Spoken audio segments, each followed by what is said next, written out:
Welcome back to the Talking Hedge. I'm Josh Kincaid, and this is your Cannabis Business Podcast. Today, we're going to be talking about cannabis cafes. Israel just opened a cannabis-friendly cafe. Today, I'm going to be drafting a bill to overturn a felony on maintaining and operating cafes in Washington State, as well as drafting a bill to implement laws to allow for such a thing. On the line with us to talk about that is Dan Kimmis, our CBD correspondent with Good CBD Products. Wait a minute, Chronic. It's Sunday.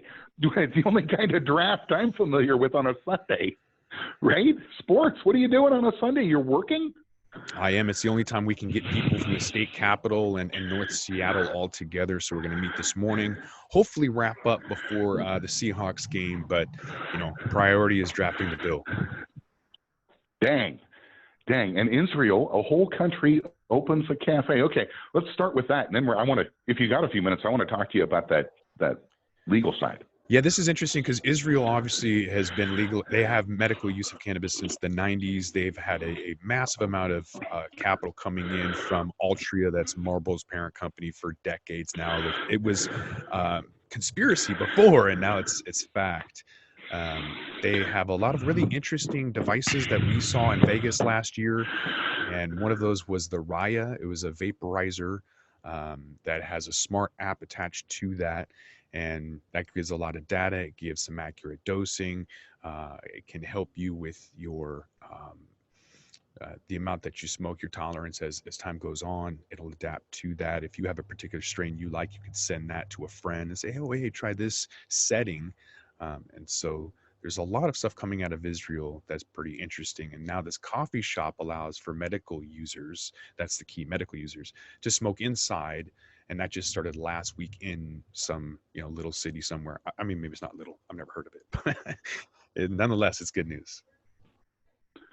Well, it's funny because Israel is about, if you grab your Googleinator there, and you pull up the state of Washington and you pull up Israel and you start looking, you realize, wait a minute, Israel is a dinky little country, and yet at the same time, a massive impact with regards to being a petri dish with regards to not just cannabis science, but science and education, and at the same time, cannabis science, right?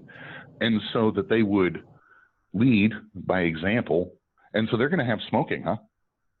Apparently, I'm not sure if they have a Clean Air Indoor Act, but it is a pilot project. So we saw a lot of those public projects that have no budget, and they're just kind of, like you said, petri dish experiment that we've seen in Denver and Alaska and a lot of other places. Now it's finally starting to come out, and I think West Hollywood opened up legally. And obviously, this thing in Israel is good that it's catching on. Might have to go on the road to Israel, brother. Yeah, I'd like to see some of the medicinal quality I think that they're doing with technology. It's really set for the pharmaceutical side to it. So there's a lot of applications, smokeless. That's going to be great for that German market that has 70 million patients that have access to medical cannabis through their insurance. Right. Well, if you don't mind, I want to take over the podcast for a minute. I want to interview you a little bit about this, because the apropos nature of talking about someplace, opening a cannabis cafe, a whole country, a country got to open a cannabis cafe. And then you guys taking the time on Sunday. You cool with a couple of questions? Yeah. All right. Well, so first, how many of you are there working on this bill on a Sunday? I don't know how many people are going to show up. So I'm chair of the committee that has probably maybe half a dozen active members on it. People kind of come and go as time allows. So there could be a small group, a cabal, if you will, leaning over a table today, working on essentially kind of doing the good work, if you will, stewarding an attempt to get rid of the Class C felony here so we're in the state of Washington. There's a Class C felony if you open up a cannabis hangout, right? And so you're trying to overturn that, or what are you trying to do? Yeah, so that's part of it is reversing that Class C felony on maintaining and operating a quote marijuana lounge, and then Okay. The other side is implementing a bill that would be acceptable for all parties to implement, and that's been kind of the trick, right? There's a lot of people who want a lot of things, and lobbyists, kind of get in the way, and there's a lot of headwind for reckless, or impaired driving, which data doesn't really support, but there's still a very concerned market. So there's a lot of things to consider. If it were just a teeter-totter, right? If it were just two interests, but it's not. It's a whole, it's like balancing a board on a ball, right? So many different viewpoints and so many economic interests to consider. So, what industry groups are most helpful? Get on our side is the group that is concerned about indoor smoking. There's a huge non-smoking activist group. They have got a lot of lobbyists, I guess, a lot of influence in the Capitol. And so getting them on our side to understand that smoking would be outside, vaping would be inside. It's kind of a zero tolerance, though, and that's going to be one thing. And the other is the impaired driving. If we can get them on board, or at least to understand that the data doesn't support their concern, then we can kind of move forward with the legislative process, which is, three concerns that they have, which is small business growth, access for medical patients, and a social equity program. Okay, so now this concept of smoking. So I was in Oregon recently, and I was at a kind of an underground R&D space, and they'd made a 3-foot by 2-foot box, okay, with downforce wind.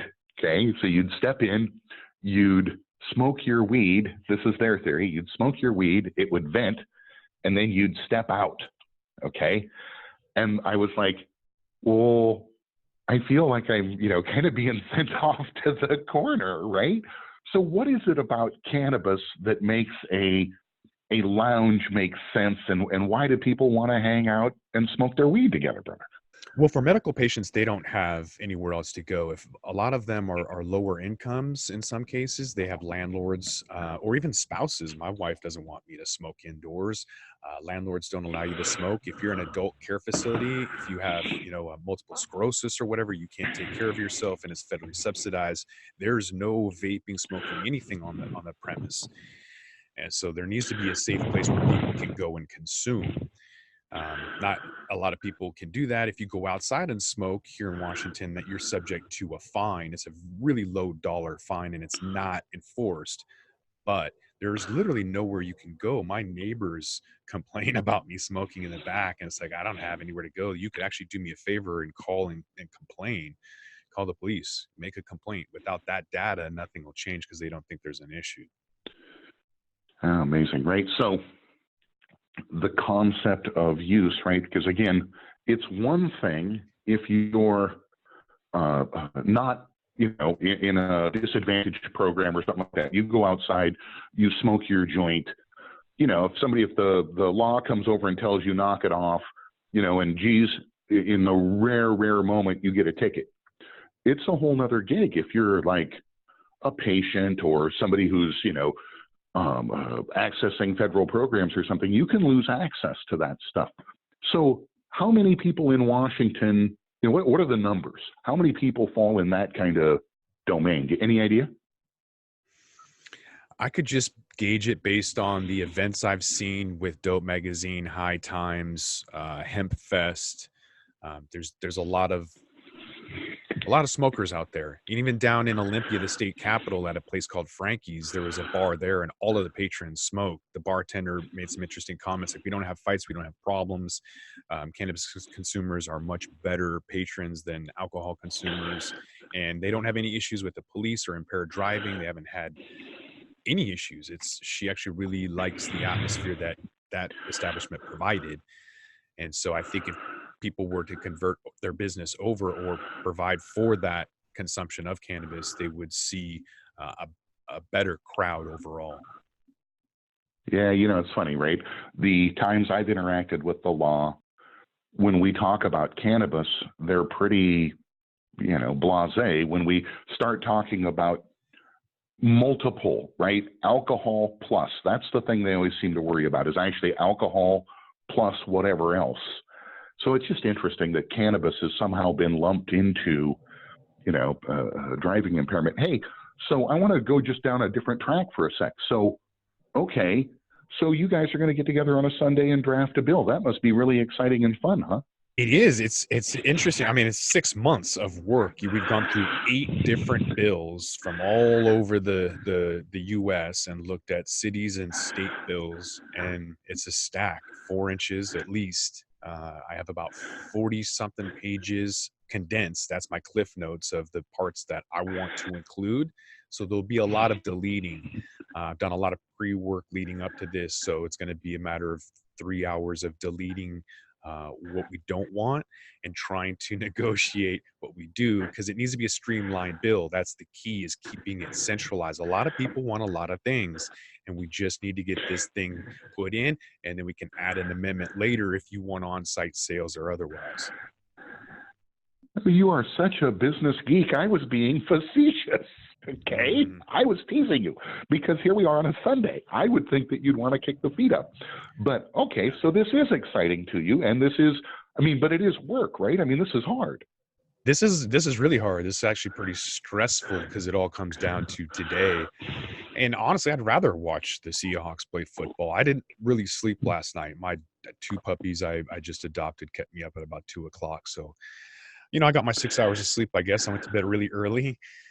But yeah, it's gonna be a long day, and it's not ideal, but it's what you have to do. You have to sacrifice, and it is something I'm passionate about. It's something I've wanted to do for 5 years, and given the opportunity, I'm gonna sacrifice that sleep and time and whatever I need to do. And my wife is incredibly supportive to watch the dogs for me as I go down there and draft this bill. Wow. So that gives me a little bit of a tingle, because it goes like this. Nothing easy really gets anything done, right? It's always the hard stuff that actually makes things happen. So, okay, so let's do this. We'll wrap this up on a little future tripping, okay? So it's the future, okay? And your bill's been successful. Tell me about, would there be a cafe? Would you go then? Like, if this all came together, is there a chronic cafe someday?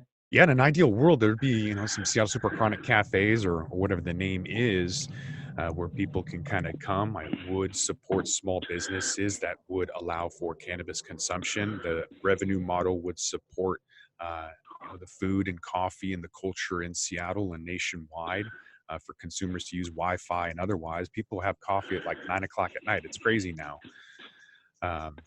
So I would like to implement the joint rolling machine. That was my vision 5 years ago, where people could bring cannabis. Washington State is not a home grow state. It's the only one that's not. But if in theory, you could bring your cannabis, dump it into this like coin machine. This is a joint rolling machine, and out comes your joints.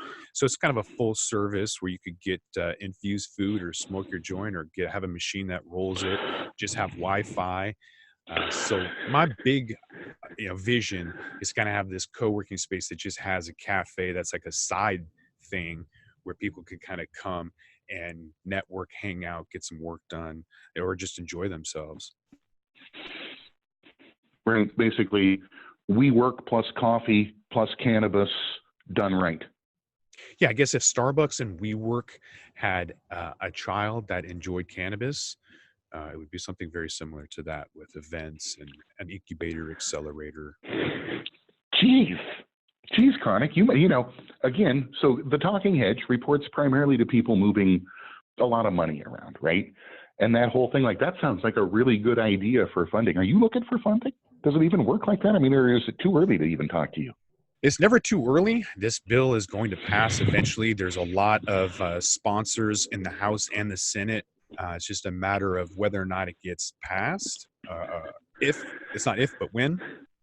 And so in the meantime, we're always looking to develop a real estate investment trust. So taking advantage of the opportunity when it comes, with the investment capital behind that, to fund local businesses with an incubator accelerator all day long. Wow. And your name's Josh Kincaid. That's it. And how do I get a hold of you if I want to talk cafe? What do I do? Josh at thetalkinghedge.com is probably easier than Josh at SeattleSuperChronicCafe.com, but both of them will get to me. Nice. Well, so I've got this tagline I'm going to use, and then I'll hand it back to you. Fair enough? Sure. All right. Well, Well, with that, we're going to roll this one up. Here, you go ahead now. I'm Josh Kincaid. This is the Talking Hedge. Don't forget to like, share, and subscribe, or don't, and we're out.